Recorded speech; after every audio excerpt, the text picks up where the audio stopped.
Ce qui est dur avec la partie mentale, c'est de trouver la personne qui va te parler, qui va te faire comprendre des choses, qui va réussir à te faire passer des messages qui ne sont pas forcément bateaux, qu'on peut entendre un peu tous les jours, quoi. Vas-y, pense positif, vas-y, n'aie pas de pensée négative, etc. Oui, c'est très bien.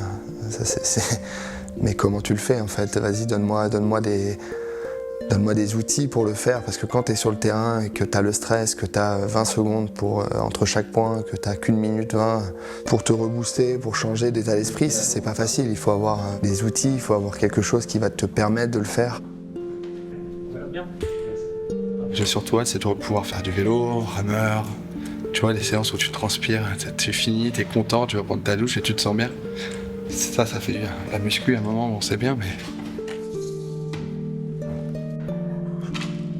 Le premier gros travail, c'était sur l'acceptation. Accepter l'échec, accepter l'état du moment, accepter les erreurs qu'on peut faire. Voilà, sans ça, déjà, on ne peut pas avancer. Le tennis, c'est un sport particulier dans lequel on passe un peu notre vie à rater. On passe notre vie à être un peu dans l'échec et à perdre.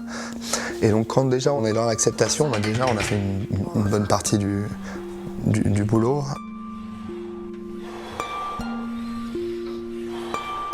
J'avais tendance, moi, à être très dur avec moi-même si c'était pas parfait. J'avais toujours un petit truc négatif qui ne m'aidait pas. On est tous pareils pour moi. On a tous le droit d'avoir des coups de mou, des coups de moins bien, des coups d'éclat où on se sent invincible. Mais ça doit pas être une honte d'en parler, ça doit pas être une honte de le mettre en avant. On a le droit on a juste le droit de se sentir moins bien et c'est pas grave, quoi.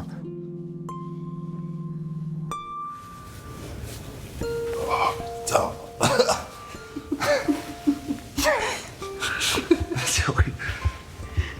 Les abdos, c'est pas du cardio.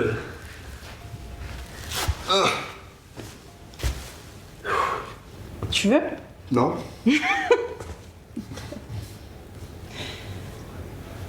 C'est pas un très bon élève. On a un rôle vraiment important de stabilité, de motivation, avoir toujours un discours positif. Attends. Sérieux? Je sais que Lucas, c'est pas quelqu'un qui parle beaucoup, donc lui laisser aussi son espace et son temps à lui de réflexion. Bon, ça n'allait pas ou des choses comme ça, mais en fait, à chaque fois qu'il y a quelque chose comme ça, on arrive encore plus soudés et plus fort.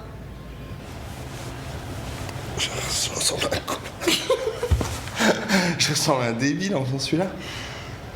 Mais en fait, si t'as pas de mobilité, tu peux rien faire.